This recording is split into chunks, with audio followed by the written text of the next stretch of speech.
कि इस वीडियो में जो आपको सवाल दिखेंगे वही सवाल आपकी मार्कशीट में चमक लाएं। तो जल्दी से सीट पकड़ लो, क्योंकि शुरू होने वाली है क्लास 10th की सबसे खतरनाक तैयारी। जी हाँ, मैं आपको इस वीडियो में MP board mathematics class 10th की तैयारी करवाने वाला हूँ। और वीडियो शुरू करने से पहले मैं आपको बता देना चाहता हूं कि हमारे मैथमेटिक्स में 13 चैप्टर हैं और प्रत्येक चैप्टर के लिए एक वीडियो होगा। जैसे मैं आज की वीडियो में एक अध्याय करवाने वाला हूं और इस वीडियो में एक अध्याय के जितने भी मोस्ट इम्पोर्टेंट प्रश्न होंगे वो मैं करवाने वाला हूं। ऐसे ही प्रत्येक चैप्टर के लिए एक वीडियो होगा और उन वीडियोज में उन चैप्टरों के सभी मोस्ट इम्पोर्टेंट प्रश्न होंगे। और इस बात को ध्यान में रखा गया है कि एक भी प्रश्न इससे बाहर देखने को एग्जाम में नहीं मिलेगा, क्योंकि मैं ऑफलाइन कोचिंग भी पढ़ाता हूं। तो उसमें ऑफलाइन कोचिंग में भी मैं यही प्रश्न करवाता हूं जो मैं आज आपको कराने वाला हूं। तो चलिए बिना किसी के देरी के वीडियो को शुरू करते हैं। तो सबसे पहला प्रश्न हमारा है, मैं आपको बता देता हूं, आप अपना मैथमेटिक्स अपने साथ रख सकते हैं, मैं आपको साथ ही साथ उसमें से बताता चलूंगा। आपको लग सकता है कि हमारे पास व्हाइट बोर्ड है तो उससे आपका ज्यादा समय बर्बाद होगा, लेकिन हम ऐसा होने नहीं देंगे, आपका ज्यादा समय बर्बाद नहीं होने देंगे। तो इसमें हमारा पहला प्रश्न है एक्सरसाइज 1.1। पहला प्रश्न है हमारे पास जो मोस्ट इंपोर्टेंट है। वैसे तो जो पहला प्रश्न है वो 140 है, हालांकि इंपोर्टेंट है, लेकिन हमने जो लिख रखा है वो है 156 के अभाज्य गुणनखंड। सवाल 2 नंबर में पूछा जा सकता है। और मैं आपको एक बात बता देता हूं, वीडियो को स्किप नहीं करना है, क्योंकि जब मैं सॉल्यूशन करा रहा होता हूं तो उसके बीच में मैं आपको ऑब्जेक्टिव प्रश्न के बारे में बताऊंगा कि ऑब्जेक्टिव प्रश्न कहां से बनेंगे। वीडियो प्रश्न के अंत में मैं भी आपको ऑब्जेक्टिव प्रश्न के बारे में बताऊंगा कि ऑब्जेक्टिव प्रश्न कहां से बनते हैं और कॉपी में किस तरह का सॉल्यूशन लिखना है कि कम लिखने पर अच्छे नंबर कैसे लाएं, वो भी मैं उसी प्रकार के मेथड करवा रहा हूं कि कम से कम आप लिखोगे और नंबर भी अच्छे आएंगे। आप देख सकते हैं अभी। तो इसको हम शुरुआत करते हैं। सर्वप्रथम लिखते हैं अभाज्य गुणनखंड करने पर। आपको लिखना है, आपको दिया रहेगा तो आपको हल करके कैसे लिखना है, आपको लिखना है 156 के अभाज्य गुणनखंड करने पर या गुणनखंड करने पर, अभाज्य गुणनखंड करने पर।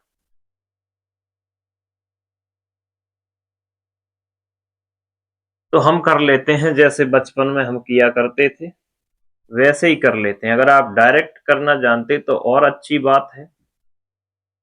इसको 3 से 13, 13 से 1।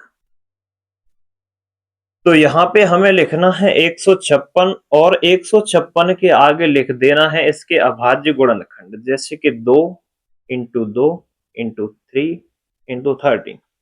इसके बाद हमें क्या करना है, हमें ये देखना है कि यहाँ पे 2 कितनी बार आया है। तो हमें यहाँ पे दिख रहा है कि हमारा 2 बार आया है, तो 2 के ऊपर हमने 2 घात लगा दी और जैसा का तैसा।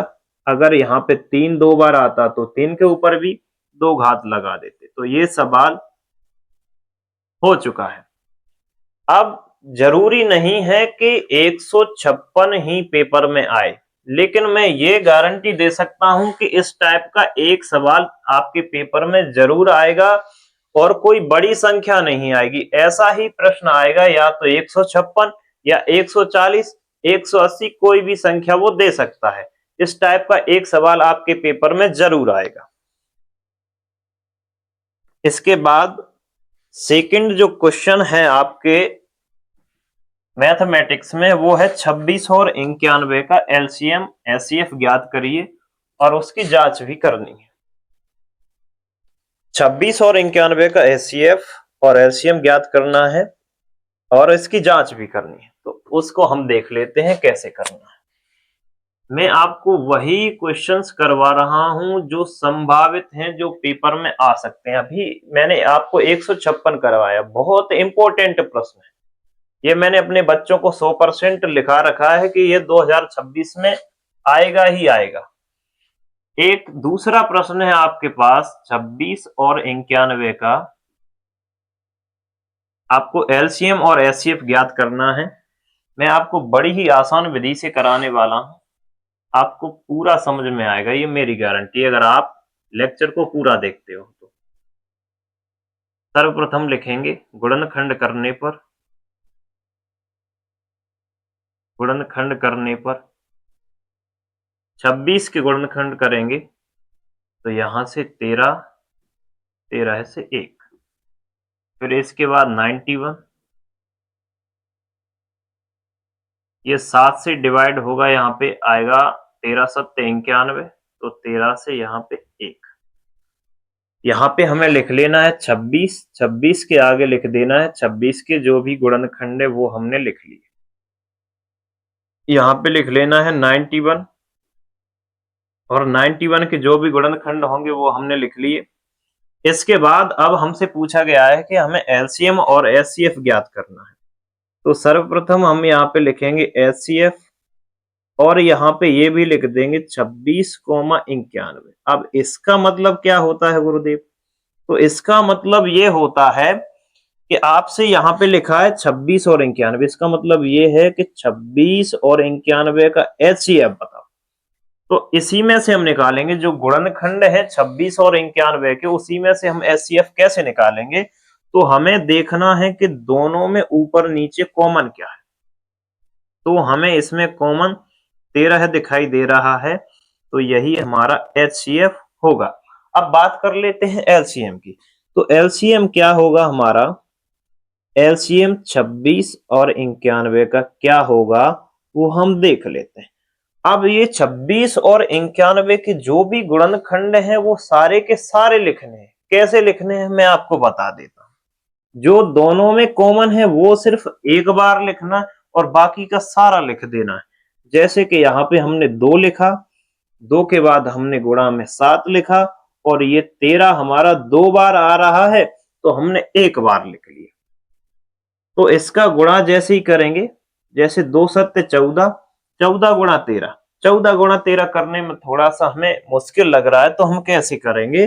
13 सत्ते 91 होता है, और 91 में जैसे ही हम 2 का गुणा करेंगे तो 91 दूनी 182 होता है। हमने यहाँ पे एचसीएफ भी निकाल लिया और हमने यहाँ पे एलसीएम भी निकाल लिया। अब हम जांच करेंगे।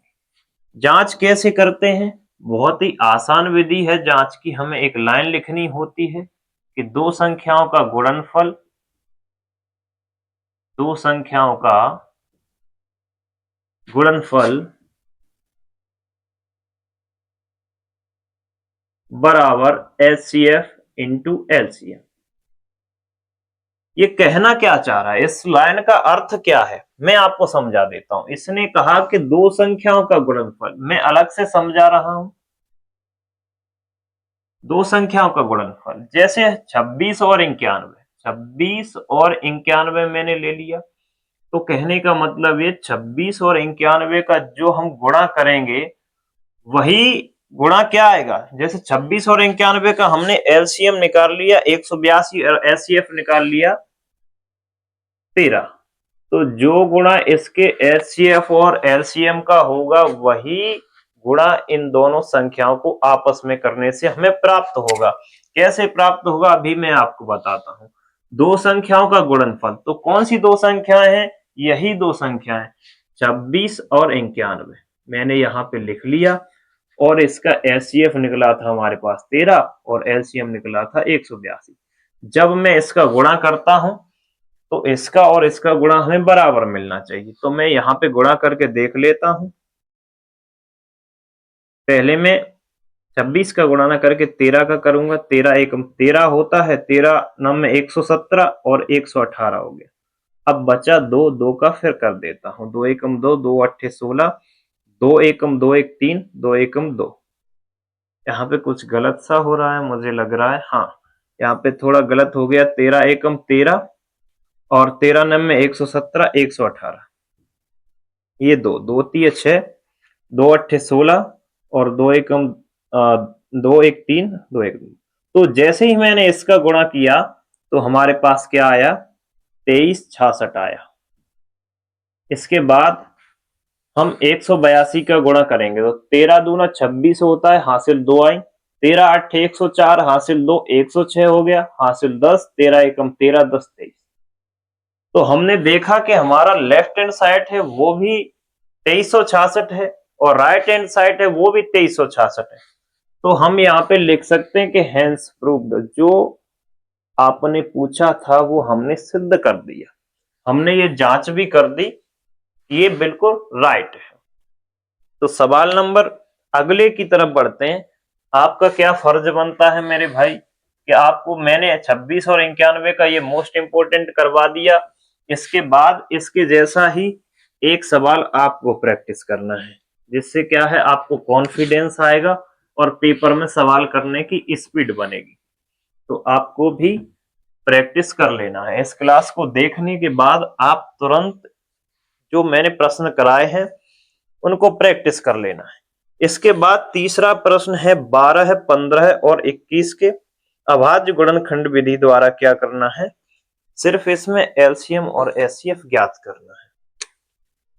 जैसे कि तीसरे का पहला है, मैं वही प्रश्न करवा रहा हूं जो मध्य प्रदेश बोर्ड एग्जाम के लिए बिल्कुल रामबाण साबित होने वाले हैं, बिल्कुल मोस्ट इंपोर्टेंट है।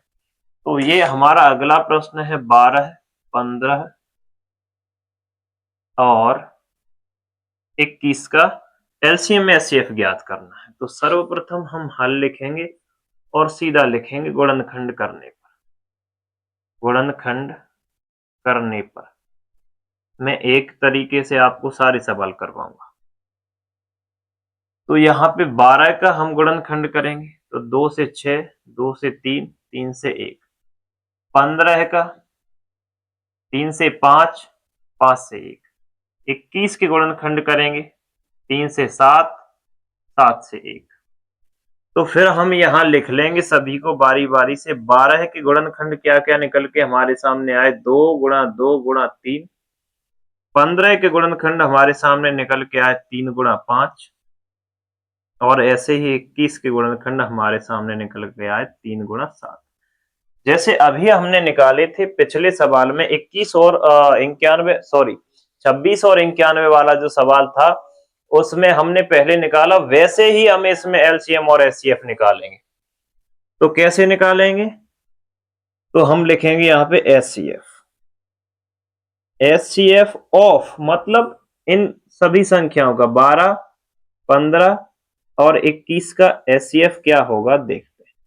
तो पहले 2 में कॉमन था, अब हमें तीनों में क्या कॉमन दिख रहा है, तो हमें तीनों में ये जो 3 है वो हमें कॉमन दिख रहा है। तो हमने यहाँ पे 3 लिख लिया, 3 हो गया हमारा एचसीएफ। अब हम लेंगे एलसीएम। एलसीएम क्या होगा, 12, 15, 21, इनका एलसीएम क्या होगा, तो सब कुछ लिखना है। ये गुणनखंड जो आपको दिख रहे हैं इन गुणनखंडों में आपको सब कुछ लिखना है और जो तीनों में कॉमन है या दोनों में कॉमन है वो एक एक लिखना है। कैसे लिखना है मैं आपको बता रहा हूं। जैसे मैंने सबसे पहले सबसे छोटा लिखा 2, फिर 2 मुझे दिख रहा है, 2 के बाद मुझे सबसे बड़ा 3, 2 के बाद जो बड़ा है वो 3 दिख रहा है, लेकिन 3 तीनों में कॉमन है, इसमें भी है, इसमें भी, इसमें भी है, तो इसको सिर्फ एक बार लिखना है। इसके बाद हमें 5 दिख रहा है, इसके बाद हमें 7 दिख रहा है, तो इसका गुणा करेंगे 2 दूना 4, 4 तिया 12, 12 पंच 60 होता है, 60 सत्य होता है 420। तो जो सवाल ने हमें पूछा था वो हमने ज्ञात कर लिया। सवाल ने हमें पूछा था 12, 15 और 21 का एलसीएम और एचसीएफ ज्ञात कीजिए, तो हमने बड़ी ही आसान विधि से इसको निकाल लिया। बढ़ते हैं अगले चैप्टर की ओर। 1.1 का ये लास्ट प्रश्न है जो कि मोस्ट इंपोर्टेंट है और इस सवाल के आने के बिल्कुल चांसेस हैं। मैं आपको जो सवाल करवा रहा हूं आपको अथवा सहित दोनों सवाल पेपर में देखने को मिलेंगे और इससे रिलेटेड 1 से 2 उदाहरण भी हैं।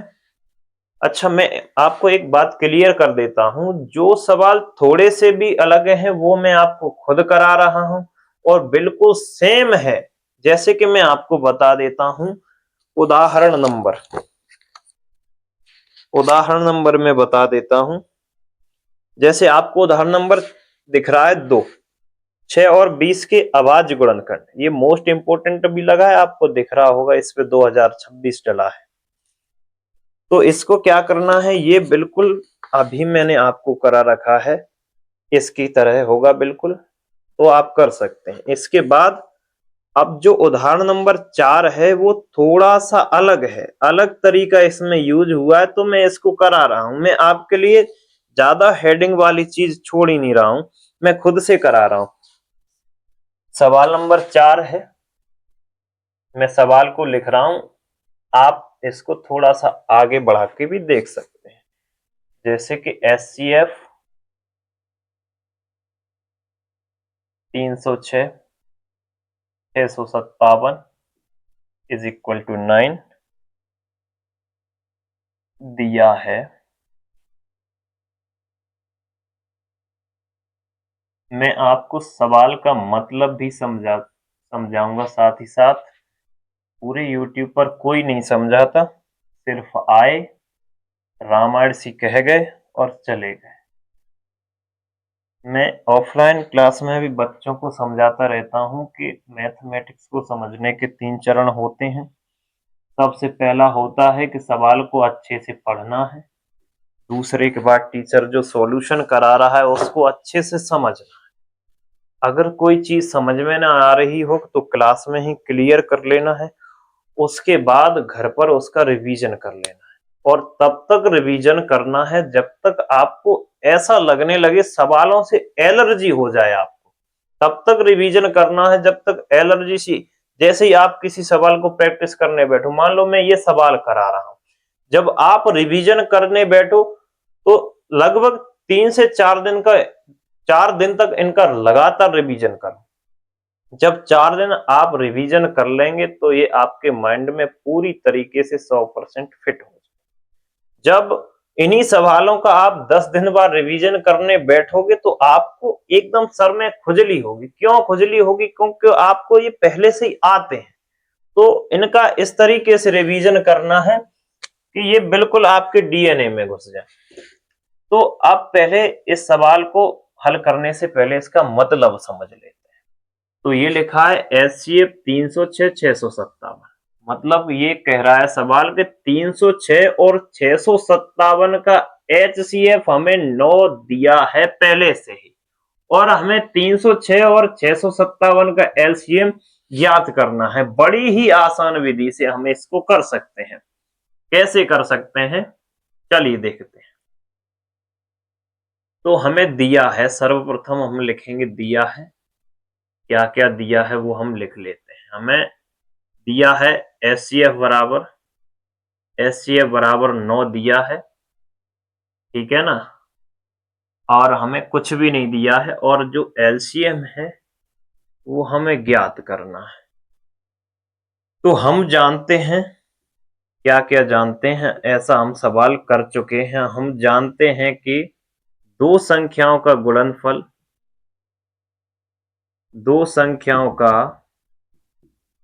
गुणनफल उनके LCM और HCF के बराबर होता है। दो संख्याओं का गुणनफल बराबर HCF इंटू LCM। तो दो संख्याएं कौन कौन सी हमारे पास, एक तो है 306, दूसरी है 657, बराबर HCF हमारे पास कितना है, 9 है, और LCM हमारे पास कुछ भी नहीं है, यानी कि हमें ज्ञात करना है। तो आप जानते हैं मेरे भाई कि जो चीज गुणे में होती है वो नीचे भाग में आती है। 657 लिखना है, 657 ये गुणे में आ गई, और यहाँ पे बचा LCM। अब इसको हम काट देंगे तो 9 तिये 27 होता है, 9 चौके 36 होता है। अब इसका गुणा हमें करना पड़ेगा 657। जब मैं सवाल लिख रहा हूं और कोई कैलकुलेशन कर रहा हूं तब आप वीडियो को थोड़ा स्किप कर सकते हैं, 10 से 15 सेकंड आगे बढ़ा सकते हैं जिससे आपका टाइम बर्बाद ना हो। और बाकी आप देख भी सकते हैं 10 से 15 मिनट में, सॉरी सेकंड में आपको कुछ भी नहीं बिगड़ रहा। आप कैलकुलेशन सीखते हैं, टीचर कैसे कर रहा है वैसे ही हमको करना है।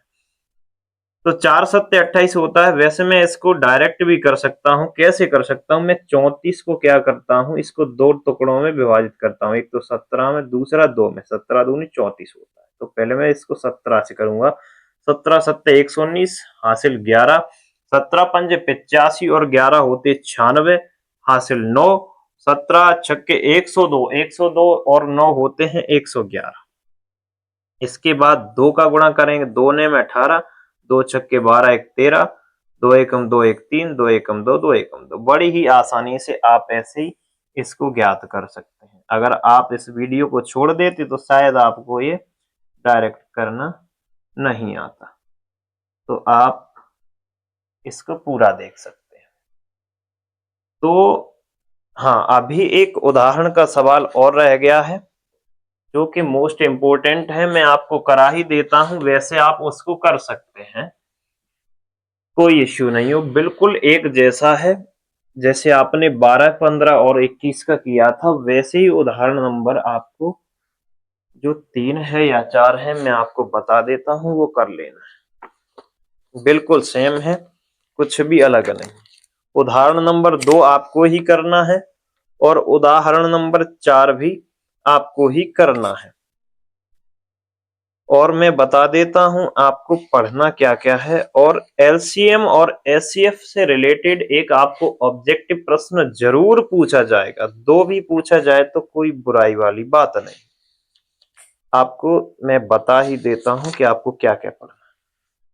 आपको भूमिका पढ़ लेनी है एक पाठ की, जैसे यूक्लिड विभाजन के बारे में आपको थोड़ा बहुत देख लेना है। इनका जो फॉर्मूला होता है वो देख लेना है आपको। दूसरा मैं आपको बता देता हूं, अंकगणित की आधारभूत प्रमेय आपको याद होनी चाहिए। इसके बाद में आपको ये जो डार्क ब्लैक कलर से लिखा है इसको याद होना चाहिए आपको। इसके बाद ये प्रमेय 1.2 आपको याद होनी चाहिए। आपको ये अंडरलाइन की हुई दिख रही है, ये आपको याद होनी चाहिए। इसके बाद में मैं आपको शॉर्ट में बता देता हूं, आपको भूमिका और सारांश पढ़ लेना है। अगर आपको पढ़ने में कोई तकलीफ हो रही है कि समझ में नहीं आ रही चीजें तो आप हमें कमेंट कर सकते हैं। मैं आपको प्रत्येक चैप्टर का चैप्टर वाइज मैं वीडियो बना दूंगा जिसमें आपके ऑब्जेक्टिव सारे प्रश्न कंप्लीट करवा दूंगा। अब मैं बढ़ता हूं प्रश्नावली 1.2 की तरफ, जिसमें सवाल है 3 सवाल हमने मोस्ट इंपोर्टेंट छांटे हैं और इन्हीं सवालों में से आपको दोनों प्रश्न देखने को मिल जाएंगे। तीनों प्रश्नों में से 2 प्रश्न आपको अथवा में रखे हुए मिल जाएंगे। पहला प्रश्न क्या है?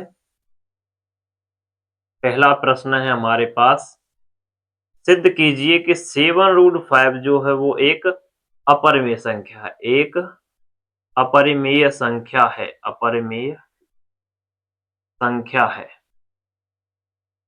ये हमें सिद्ध करना है। ये भैया ये जो सवाल है मैथमेटिक्स हमसे पूछ रहा है कि सिद्ध करो कि क्या है अपरिमेय है। तो समझिए मैं इसको बहुत ही आसान तरीके से करवाने वाला हूं। तो हम क्या करेंगे, 7√5 को अपरिमेय सिद्ध न करते हुए हम इसको परिमेय सिद्ध करेंगे। बात को समझो, मेरे एक एक बात को पकड़ो। मैं क्या कहना चाह रहा हूं, ये कह रहा है कि इसको सिद्ध करो कि ये अपरिमेय है, लेकिन हम इसको क्या करेंगे, परिमेय सिद्ध करने का प्रयास करेंगे। अगर हमने परिमेय सिद्ध कर दिया तो ये संख्या परिमेय है। अगर हमें इसको परिमेय सिद्ध नहीं कर पाए तो भाई परिमेय है नहीं, फिर तो ये अपरिमेय है।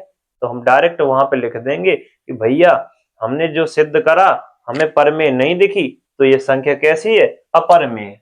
तो हमें इसको सिद्ध करने का प्रयास करते हैं। इस सवाल को शुरू करने से पहले मैं आपको थोड़ी सी कुछ चीजें बता देता हूं जिससे आपको बिल्कुल भी तकलीफ नहीं होगी और ये सवाल आपको मक्खन की तरह समझ में आएगा। बस 2 चीजें आपको याद रख लेनी है। जैसे मैंने लिखा परिमेय, अब मैं यहाँ पे शॉर्ट में लिख देता हूं परिमेय। परमेय परमेय। जब हम परमेय संख्या में परमेय संख्या को जोड़ देते हैं तो हमें परमेय संख्या ही मिलती है। जब परमेय संख्या में से परमेय संख्या को घटा देते हैं तब भी परमेय संख्या मिलती है। जब परमेय संख्या में से परमेय संख्या को गुणा कर देते हैं तब भी परमेय संख्या मिलती है। जब परमेय संख्या में परमेय संख्या का भाग देते हैं तब भी हमें क्या मिलती है? परमेय संख्या मिलती है। इसके बाद हमें अभी फिलहाल के लिए दो ही याद रखने हैं। कौन कौन से मैं आपको बता देता हूँ। एक तो माइनस वाला, अभी मैं आपको तुरंत ही बताऊंगा इसी सवाल में कि भैया अभी हमने याद करवाया था कि परमेय संख्या में से जब हम परमेय संख्या को घटाते हैं तो हमें परमेय संख्या ही मिलती है। जब हम परमेय संख्या से परमेय संख्या को भाग देते हैं तो क्या मिलती है? हमें परमेय संख्या ही मिलती है। इस बात को आप नोट कर लो, अभी मैं आपको पूछूंगा। दूसरी बात, परमेय संख्या क्या होती है? परमेय संख्या को बेटा हम p बटे q के रूप में लिख सकते हैं। अब भैया ये p बटे q क्या है? p बटे q का मतलब ये है कि हम इसको भिन्न के रूप में ऐसे लिख सकते हैं। और क्या होता है? ये p q सहअभाज्य पूर्णांक होते हैं। सहअभाज्य पूर्णांक का मतलब ये होता है कि ये दोनों अंकों के बीच में सिवाय एक के कुछ भी कॉमन नहीं होता है। आप देख सकते हैं ये जो 3/2 लिखा है, ये जो 3 2 है, इसमें एक के अलावा और अन्य कोई भी संख्या कॉमन नहीं है। तो ऐसी दो संख्याएं जिनका HCF 1 है, यानी कि एक के अलावा कुछ भी कॉमन नहीं है, तो वो सहअभाज्य संख्या है। आप समझ गए? परमेय संख्याओं को हम p बटे q के रूप में लिख सकते हैं। चलिए आगे बढ़ते हैं। तो हम हल करेंगे। सबसे पहले इसके विपरीत मानेंगे। अभी मैंने जैसा कि आपको बताया था, इसको मानेंगे उल्टा और सिद्ध करेंगे। उल्टा सिद्ध करने की कोशिश करेंगे। सिद्ध हो गया तो ठीक है, नहीं हो गया तो वो पहले से ही परमेय। माना 7√5 एक परमेय संख्या है, एक परमेय संख्या है। तो यहाँ पे हमने इसको फील्ड में उतारा 7√5। अब हमने इसको परमेय मान लिया, तो परमेय संख्या को हम p बटे q के रूप में लिख सकते हैं। तो हमने इसको p बटे q के रूप में यहाँ पे लिख दिया, इसके सामने p बटे q लिख दिया। अब हम इसमें दर्शा भी देंगे, हम यहाँ पे लिख देंगे जहां ये जो p और q है वो सहअभाज्य संख्या है। कैसी संख्या है? सहअभाज्य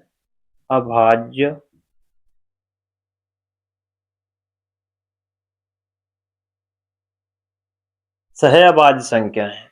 और जो नीचे q है, q का मान कभी 0 नहीं हो सकता।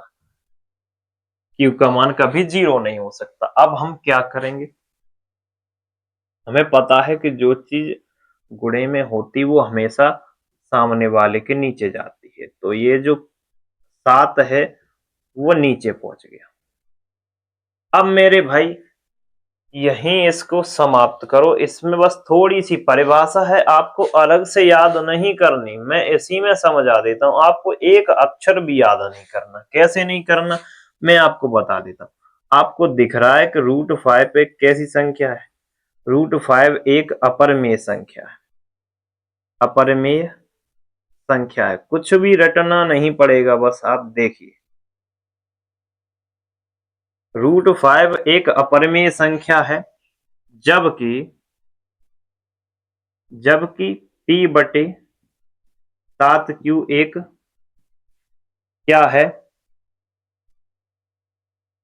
परमेय संख्या है। परमेय संख्या है। परमेय संख्या है। और हम जानते हैं,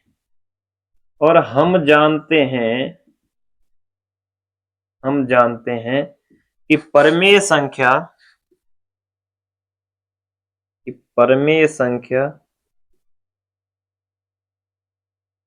कभी भी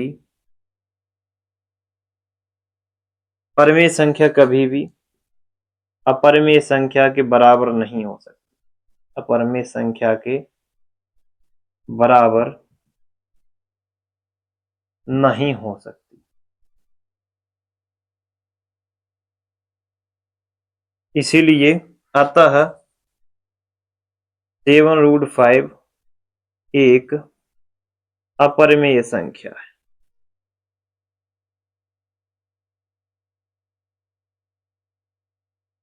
अब आपको मैं दोबारा से समझा देता हूं, कुछ भी नहीं है इस सवाल में, मैं आपको दोबारा से समझा देता हूं, समझिए। उसने बोला था कि सिद्ध करो कि 7√5 एक अपरिमेय संख्या है। हमने क्या करा, विपरीत मान लिया। तो विपरीत हमने माना, 7√5 एक परमेय संख्या है, इसको परमेय के बराबर लिखा, 7 था नीचे पहुंचाया। मेरी बात समझ, परमेय जो संख्या है वो अपरिमेय संख्या के कभी बराबर नहीं हो सकती।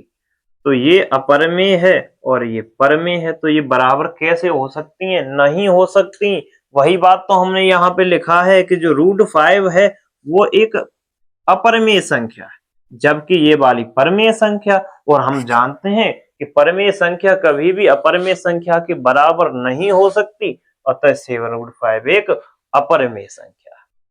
ठीक है, इसके ही जैसा सेकंड टाइप है, वो भी बिल्कुल इजी है, सभी में एक जैसी भाषा लिखनी है, मैं आपको बता देता हूं। जैसे कि सुनिए, अब हमें सिद्ध करना है कि सिद्ध कीजिए दूसरे सवाल में कि 6 प्लस √2 है, हाँ √2 सिद्ध कीजिए क्या यह एक अपरिमेय संख्या है। तो हम इसको दोबारा से करवा देते हैं। आप ये कहेंगे सर कि इंक का ही लोभ खाया जा रहा है आपको, तो हम इसको दोबारा से करवा देते हैं और लेकिन नीचे का हम सेम का सेम लिखा रहने देते हैं। तो सर्वप्रथम हम क्या करते हैं, हल, और मान लेते हैं कि 6 प्लस √2 एक क्या है, परमेय संख्या है, परमेय संख्या है। इसको परमेय संख्या के बराबर लिख देते हैं, P/Q। मेरे भाई दिन में हमें ऑफलाइन कोचिंग पढ़ानी होती है, 5 से 6 बैच लगते हैं हमारे, तो दिन में तो हमें समय मिलता नहीं है, इसीलिए हम इस वीडियो को नाइट में 11 बजे रिकॉर्ड कर रहे हैं, सिर्फ आपके लिए। सोचा कि ऑफलाइन बच्चों के साथ साथ ऑफलाइन बच्चों को भी थोड़ा बहुत बता दिया जाए। जहां P/Q सह अभाज्य पूर्णांक है, सह अभाज्य पूर्णांक है। सारा दिन हो जाता है बोलते बोलते, चिल्लाते चिल्लाते, तो गले को थोड़ी प्रॉब्लम होने लगती है। पूर्णांक है, Q बराबर नहीं है 0 के। अब क्या करते हैं, जो चीज गुणे में होती वो तो नीचे जाती, अब जो भैया प्लस माइनस में वो तो उधर साइड जाएगी, तो √2 यहीं पे रहेगा, P/Q, और ये 6 प्लस का है, उस साइड जाएगा तो माइनस का हो जाएगा। बस यही इसमें लिखना है। अच्छा, अभी मैंने आपको एक बात बताई थी कि जब हम परमेय संख्या में से परमेय संख्या को घटाते हैं तो हमें परमेय संख्या ही प्राप्त होती, और परमेय संख्या में परमेय संख्या का भाग देते हैं तब भी परमेय संख्या प्राप्त होती है। तो आपको दिख रहा है ये परमेय संख्या है। अभी मैंने लिखा था कि P/Q एक परमेय संख्या है, परमेय संख्या को P/Q के रूप में लिख सकते हैं। तो हमने परमेय संख्या में से परमेय संख्या को ही घटाया, तब भी ये परमेय होगी कि नहीं होगी, और ये क्या है, ये अपरमेय। तो अब हम यहाँ पे लिखेंगे कि हम √2 एक अपरमेय संख्या है, जबकि जबकि P/Q -6 एक परमेय संख्या, और हम जानते हैं कि परमेय संख्या कभी भी अपरमेय संख्या के बराबर नहीं हो सकती। अतः अतः ये रह ही गया मेरे भाई, अतः 6 प्लस √2 एक अपरमेय संख्या है। मेरे भाई ऐसा का ऐसा ही आपको लिख देना है, आपके पूरे नंबर मिलेंगे। तो मैं इसको मिटा देता हूं, लो भैया मैं एक साइड हो जाता हूं, आप इसका स्क्रीनशॉट भी ले सकते हैं। चलिए, अब इस प्रश्नावली का लास्ट प्रश्न मैं आपको कराने वाला हूं, और इन्हीं टाइपों का आपको रिवीजन कर लेना है, जैसे कि मैं आपको दिखा देता हूं। देखो मेरे भाई, मैंने आपको एक तो ये वाला सवाल करवा दिया। अब इसके जैसा आपको कौन सा प्रैक्टिस करना है मैं आपको बता देता हूं। इसके जैसा आपको उदाहरण नंबर 7 प्रैक्टिस करना है, और जो तीसरा करवाया है उसके जैसा आपको ये दूसरा प्रैक्टिस कर लेना है, उदाहरण नंबर 6 प्रैक्टिस कर लेना है। अब मैं आपको √5 वाला करवा रहा हूं, उसके जैसा आपको उदाहरण नंबर 5, उदाहरण नंबर 4 जो प्रमेय 8.3 है वो आपको प्रैक्टिस कर लेनी। बिल्कुल सेम है, बिल्कुल मेथड तरीका सेम है, सिर्फ संख्या बदल गई है। √5 है, उसकी जगह आप √2 लिख दो तब भी चल जाएगा। मैं देख लूं माइक काम कर रहा है कि नहीं कर रहा है। भाई अभी तो चल रहा है। चलिए, तो सवाल नंबर तीसरा है इस प्रश्नावली का कि सिद्ध कीजिए √5 एक अपरिमेय संख्या। तो इसको सिद्ध करना है बड़े ही आसान तरीके से, मैं आपको ये भी करवाऊंगा। तो हम सर्वप्रथम मानेंगे, सबसे पहले मानेंगे कि √5 एक परिमेय संख्या है। हम विपरीत मानेंगे, परिमेय संख्या है, तो हम इसको उसके बराबर लिख लेंगे। परिमेय संख्या जब मानी है तो परिमेय संख्या को परिमेय संख्या के बराबर लिख दिया, और जहां करके हम इसको बता देंगे एग्जामिनर को कि भैया P/Q सहअभाज्य पूर्णांक है। कैसे? सहअभाज्य पूर्णांक हैं जहां Q का मान बराबर नहीं होगा 0 के। तो इसमें क्या करना है, इसका क्रॉस मल्टीप्लाई कर देना है। जैसे इसका इसमें करेंगे तो 5 √Q और P। अब क्या करना है, इसका रूट हटाने के लिए हमें क्या करना पड़ेगा, इसका वर्ग करना पड़ेगा। तो हम पर्टिकुलर किसी एक साइड का वर्ग अपनी मर्जी से नहीं कर सकते। अगर हमें वर्ग करना है तो हमें दोनों ओर का वर्ग करना पड़ेगा, यानी कि दोनों पक्षों का वर्ग करना पड़ेगा। तो हमें यहाँ पे लिखें दोनों पक्षों का वर्ग करने पर, वर्ग करने पर तो दोनों पर रूट चढ़ जाएगा। ऐसे करके रूट हमने चढ़ा दिया। इसके बाद अब मेरे भाई देखो, कोष्टक पूरे पे लगा है तो वर्ग भी दोनों पे चढ़ा होगा, यानी Q पर भी वर्ग चढ़ा, इस पे भी चढ़ा। तो इससे ये वाला कट गया, तो यहाँ 5 बचा, लेकिन Q पर अभी भी वर्ग है। अब ये जो 5 है ये क्या है, गुणे में है, तो सामने वाले के बटे में जाएगा। तो ये बटे में है, इसका मतलब ये है कि ये P² के भाग में है। भाग में है तो इसका मतलब ये है कि ये P² को डिवाइड जरूर कर रहा है। ठीक है कि नहीं? तो मैं इसको क्या करता हूं, समीकरण 1 मान देता हूं, और शायद आपको नीचे दिख रहा होगा, तो मैं यहाँ पे जो भी लिखना है मैं यहाँ पे लिख देता हूं। तो यहाँ पे आपको दिख रहा है, क्या दिख रहा है मैं आपको बता, यहाँ पे लिखना, चूंकि P² जो है वो 5 से विभाजित है, विभाज्य है, इसलिए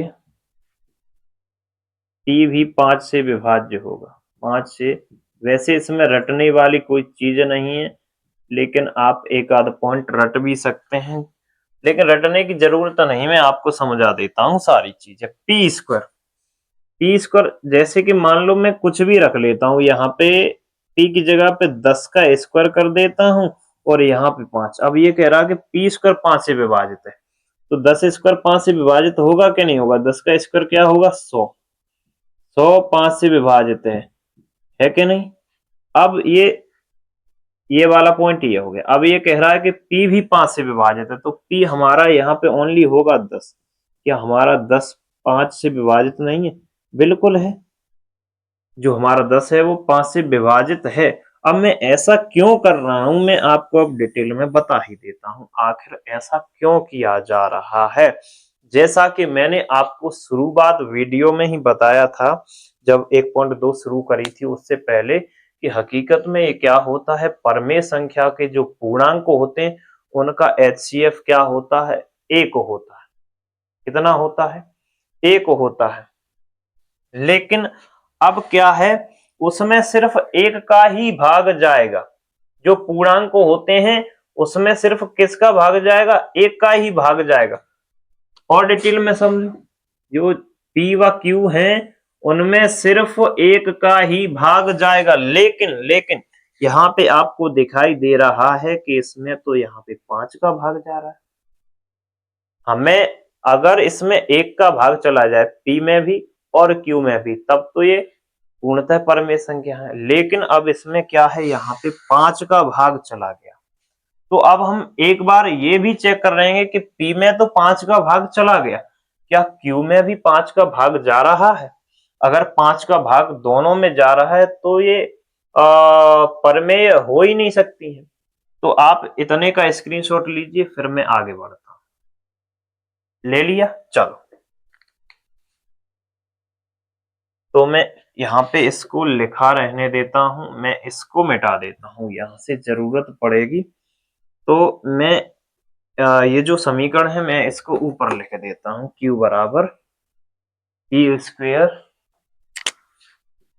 Q स्क्वेयर बराबर P स्क्वेयर डिवाइडेड बाई 5। इसको हमने समीकरण 1 माना था, इसको भी मैं मिटा देता हूं। तो मैं यहाँ क्या करूंगा, पुनः क्या करूंगा, P के लिए कुछ मान लेता हूं। P बराबर 5 R, पुनः पुनः माना, पुनः माना। अब मैं क्या करूंगा, यहाँ पे समीकरण 1 से मतलब ये जो P का मान है वो समीकरण 1 में रखना है। तो Q स्क्वेयर का Q स्क्वेयर, P की जगह पे हमें क्या रखना है, इस P की जगह पे ये रखना है 5R, और इसका हो जाएगा स्क्वेयर बाई 5 Q स्क्वेयर। तो दोनों पे स्क्वायर चढ़ा है तो 5 का स्क्वायर 25 हो जाएगा, यहाँ पे R का स्क्वायर बचेगा बटे में 5 से 25 डिवाइड हो गया, तो यहाँ पे हमारे सामने बचा Q स्क्वायर और 5R स्क्वायर। अब जैसे ही ये Q स्क्वायर के नीचे 5 जाएगा तो बचेगा R स्क्वायर। शायद आपको दिखाई नहीं दे रहा है तो आप मेरे शब्दों को पकड़ सकते हैं, शायद ज्यादा नीचे हो गया। तो आपको दिख रहा है कि Q स्क्वायर के बटे में 5 आ गया है, तो इसका मतलब ये है कि Q स्क्वायर 5 से विभाजित है तो Q भी 5 से विभाजित होगा। कैसे होगा, अभी मैंने आपको P वाले में करके बता दिया था। तो वही सेम भाषा लैंग्वेज यहाँ पे लिखनी है कि Q स्क्वायर 5 से विभाज्य है, 5 से विभाज्य है, इसलिए Q भी 5 से विभाज्य होगा, विभाज्य होगा। अब इस सवाल को आप संक्षिप्त में समझिए, आप पूरे तरीके से समझ जाएंगे कि आखिर ये पूछना क्या चाह रहा था। इसने पूछा हमसे कि सिद्ध कीजिए कि रूट 5 एक अपरमेय संख्या है, तो हमने इसके विपरीत माना रूट 5 एक परमेय संख्या है। अब परमेय संख्या होने के लिए इसको P बटे Q के रूप में लिखना होगा, और जो P बटे Q, जो पी क्यू के मान होंगे वो सहभाज्य होंगे। सहभाज्य का मतलब जब हम उसको कॉमन लेंगे तो सिर्फ उसमें एक के अलावा और कुछ भी कॉमन नहीं होगा, यानी कि दोनों अंकों में सिर्फ एक के अलावा किसी भी संख्या का भाग नहीं जाएगा। यानी कि ये जो P व Q हैं, इनमें एक के अलावा और किसी भी संख्या का भाग नहीं जाएगा। लेकिन जैसे ही हमने इस सवाल को सॉल्व किया तो हमें यहाँ पे दिखाई दिया कि एक के अलावा P व Q में 5 का भी भाग जा रहा है, तो 5 का जा रहा है, ये तो नियम के विरुद्ध हो गया। तो ये परमेय संख्या कैसे हो सकता है? नहीं नहीं, ये परमेय संख्या तो नहीं है, तो ये अपरमेय संख्या है। अब बस थोड़ी सी लैंग्वेज हमें लिखनी है। क्या लिखनी है? तो हमने क्या माना था ऊपर, हमने ऊपर माना था कि ये परमेय संख्या, तो हमने जो माना था मतलब हम सिद्ध करना चाह रहे थे कि ये परमेय संख्या है, लेकिन है नहीं। हमने जो माना था वह गलत है। जो हमने सवाल में किया है वही मैं लैंग्वेज में लिखता हूं, मैं अलग से कोई भी भाषा नहीं लिखता हूं। मैं अपने बच्चों को रटवाना नहीं चाहूंगा, कुछ भी समझाता हूं। हमने जो माना था वह गलत है, वह गलत है, क्योंकि क्योंकि P व Q सह अभाज्य पूर्णांक हैं, सहअभाज्य अभाज्य पूर्णांक हैं और हल करने पर हमें प्राप्त हुआ कि P व Q दोनों ही 5 से विभाज्य हैं अतः √5 एक अपरिमेय संख्या है। आई होप आपको सारी चीजें बिल्कुल अच्छे से समझ में आई होंगी। तो ये वीडियो का लास्ट प्रश्न था। ये एक अध्याय के सारे मोस्ट इंपोर्टेंट प्रश्न मैंने आपको करा दिए हैं। आप तुरंत वीडियो को देखने के बाद 10 से 15 मिनट रेस्ट कीजिए और इस प्रश्नों का रिवीजन कर लीजिए। 2 से 3 दिन लगातार रिवीजन करना जब तक कि आपके डीएनए में एकदम से बिल्कुल फिट ना हो जाए। इतने फिट कर लेना जब आपके बच्चे पैदा हों तो भी गणित सीख के पैदा हों। और मिलते हैं अगली वीडियो में, और अगली वीडियो होगी उसमें 2 चैप्टर के सारे मोस्ट इंपोर्टेंट प्रश्न होंगे। और ऐसे ही मैं लगभग आपके लिए 13 वीडियो लाऊंगा, उनमें सभी जितने भी गणित के 13 चैप्टर हैं सभी के मोस्ट इंपोर्टेंट प्रश्न करवा देंगे। तो पढ़ते रहिए, अपना ख्याल रखिए, स्वस्थ रहिए, पढ़ते रहिए। तब तक के लिए जय हिंद, वंदे मातरम।